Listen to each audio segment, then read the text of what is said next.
yang terjadi di elit politik nasional itu tidak seperti, sama sekali tidak seperti yang Anda baca di koran atau Anda dengarkan di televisi, gitu ya. Satu. Nomor dua, apakah presiden berkuasa? Tidak. Apakah Megawati berkuasa? Tidak. Apakah anak-anaknya Megawati berkuasa? Akan semakin tidak. Ya. Terus siapakah yang berkuasa? Gitu. Yang berkuasa tidak pernah muncul di media massa. Jadi mereka membutuhkan ketidakpastian dari pelaku-pelaku di panggung ini, diadu domba sedemikian rupa. Nah, siapakah yang madu domba? Yang madu domba ini sudah juga sedang bertarung di antara mereka. Jadi nanti ada skala global internasionalnya, terus nanti ada tajalinya yang agak regional nasional, gitu ya. Nah, mereka ini pokoknya kalau ndak Yahudi Timur ya Cina Barat, kan gitu. Kira seperti itu. Nanti timelinenya adalah 5 tahun kemudian 10 tahun ini kita mengalami pertaruhan Indonesia akan dimik-dimik kembali bangkit menggeliat atau akan hancur sama sekali dan menjadi bangsa jongos total tahun 2024. Nah, siapakah mereka ini? Pasti adalah konstelasi para pemilik modal, baik di tingkat internasional maupun regional dan nasional. Nah, itu lapisan-lapisan ini juga bertarung satu sama lain, tapi yang pasti ada rasnya mereka. Yang paling bermain adalah orang-orang yang sudah datang ke Nusantara sejak abad ke-13, tetapi sampai hari ini mereka berposisi masih tamu secara kultural di Indonesia. Lagi engko jajal diskusi ning warung-warung kok isih dayoh ya maksudnya piye gitu ya. Jadi ada orang yang sudah kerja dan kaya raya di sini, tapi dalam hatinya masyarakat Indonesia mereka masih tamu, jadi belum pantas jadi gubernur sebenarnya. Lu kok guyu gitu loh. Misalnya, padahal dialah yang nanti akan diangkat untuk sampai ke puncak oleh konspirasi itu. Karena nanti yang diciptakan adalah sistem-sistem yang menguntungkan roti dan keranjang-keranjang mereka bekerja sama dengan konstelasi internasional. Nah, jadi saya ingin memperingatkan, kue isih dayoh, kue aja banget-banget lemu pecicilan, ya. Iki Indonesia iki aja rumangsamu ming kaya sing kok sangka. Ono liya-liyane loh di Indonesia ini. Bangsa Indonesia itu banyak.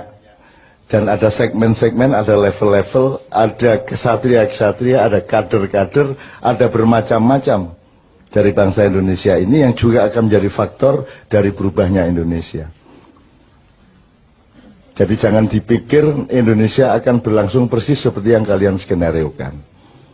Ada macam-macam. Bukan hanya manusianya macam-macam, bukan hanya anak mudanya bermacam-macam.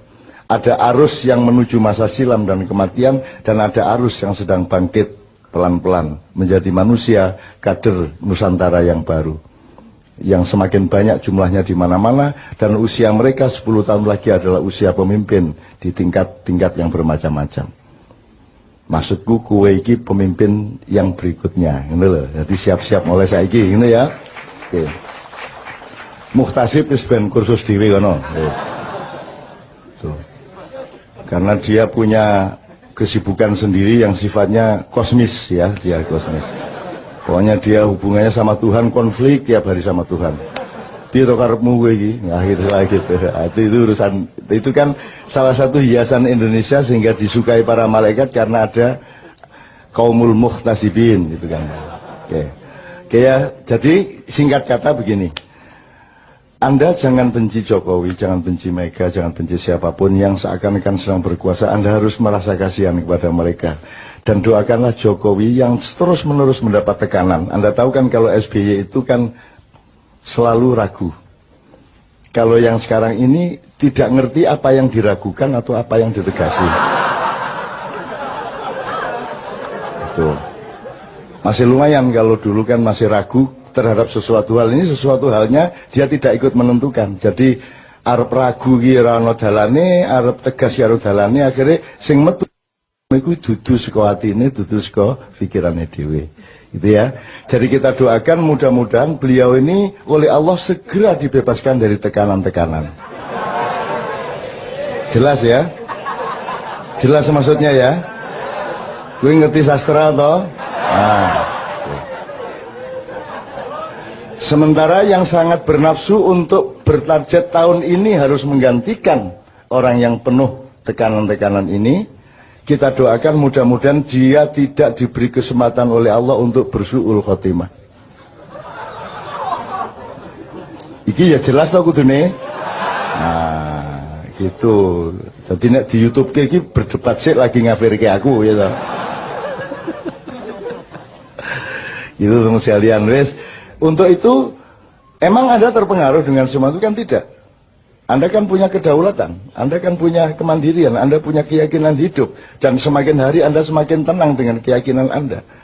Dan Anda tahu rakyat Indonesia kan sama sekali semakin tidak tergantung kepada pemerintahnya. Mau dolar 18.000 iki ya. Ora berpengaruh kanggo sing nggawa payung ning ngarepe mall kae.